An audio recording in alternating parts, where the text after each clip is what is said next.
Programme में आने में थोड़ा सा देर हो गई मेरे को, और अगर मैं यहाँ नहीं आ पाता तो शायद अपने आप को ज़िंदगी भर माफ़ नहीं कर पाता।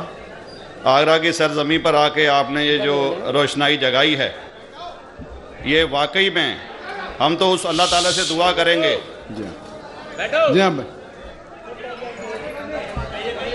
अल्लाह ताला से दुआ करेंगे कि आप जैसे 10-20 और नेक दिल और इतने पढ़े लिखे, इतने इंटेलेक्चुअल आदमी और पैदा करें, जिससे कि जाके आप भारत का कोना कोना, देश का कोना कोना रोशन करें।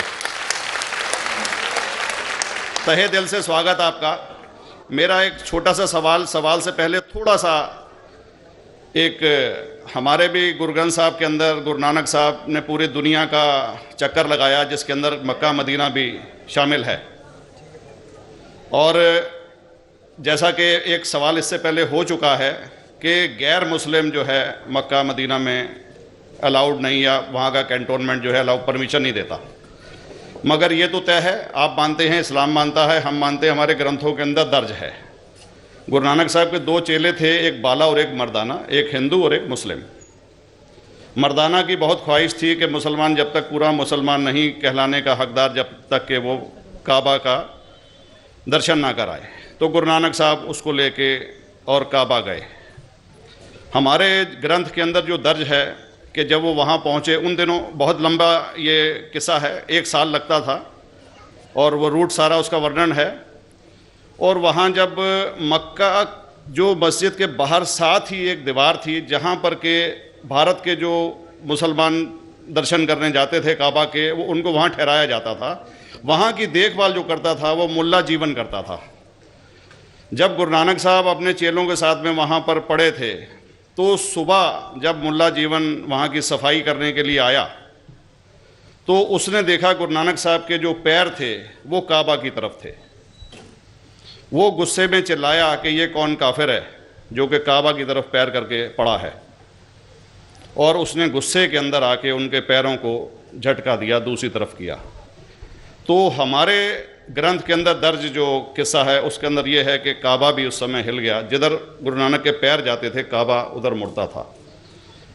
तो वो ज़ोर से चिल्लाया, ये कोई हज़रत है, ये कोई औलिया है। तो उस समय के जो काजी थे मक्का के, काजी रुकनुद्दीन साहब थे, और शाह शरफ, कई हस्तियों के नाम हैं उसमें। तो मैं ये जानना चाहता हूँ कि ये वर्जन को आप मतलब एग्री करते हैं, और करते हैं तो इसका हमारे मुस्लिम ग्रंथों के अंदर किस तरीके से उल्लेख है, ये कृपया बता। भाई साहब ने एक सवाल पूछा अपने गुरु ग्रंथ साहिब के मुतालिक, और अल्हम्दुलिल्लाह मैं भी गुरु ग्रंथ साहिब पढ़ चुका हूँ। और जिस तरीके से, क्योंकि वक्त मुख्तसर सा होने की वजह से मुझे वक्त नहीं मिला कि गुरु ग्रंथ को भी कोट करूं।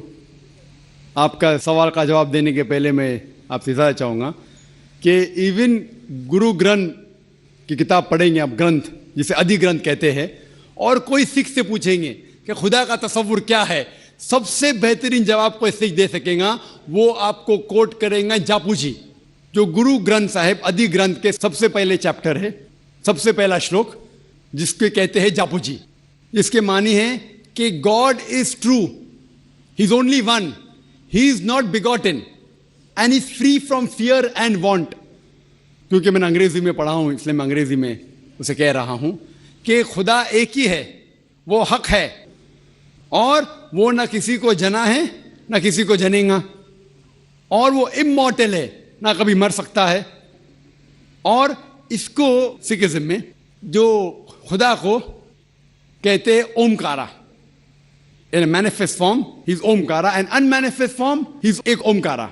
और कई इसके एट्रीब्यूट्स है, मिसाल के तौर पे परवरदिगार, अकल, और उसे रहीम कहा गया है, Wahe Guru as one God कहा गया है, और it is strictly against idol worship and अवतारवादा।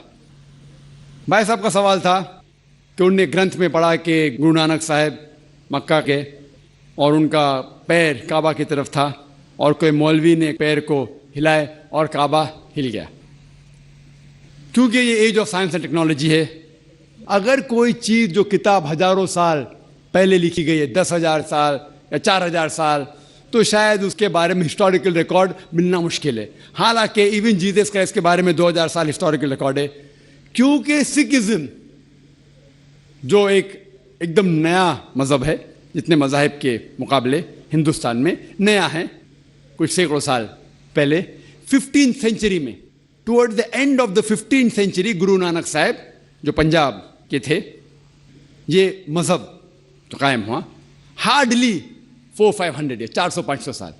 और अगर ये मान लो, सपोज मिसाल के तौर पे मान लो, मैं क्यों कह रहा हूं कि मैं नहीं चाहता हूं किसी को बुरा लगे, मान लो ये सच है, मान लो अगर 400-500 साल पहले अगर ये होता था कि काबा इधर से उधर हिल जाता था, तो हिस्टोरिकल रिकॉर्ड में बिल्कुल लिखा होता था। और कई हिस्टोरिकल रिकॉर्ड में ये नहीं कि काबा हिला इधर उधर, कई हिस्टोरिकल रिकॉर्ड आप देखेंगे। हिस्ट्री इतनी अल्हम्दुलिल्लाह 800-900 साल पहले, 1000 साल पहले जो मुगल ने किए, बिल्कुल लिखा हुआ हिस्टोरिकल रिकॉर्ड में।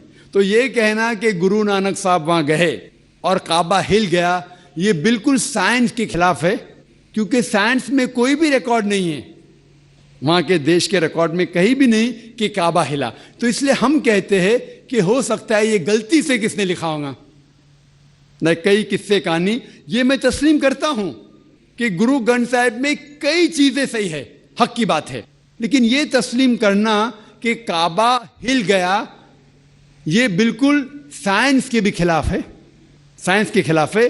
और इस्लाम में भी ये नहीं है। लेकिन ये कहना कि कोई गैर मुस्लिम जा सकता है, मुमकिन है, चुपके से कोई गया तो हो सकता है, वो भी जवाब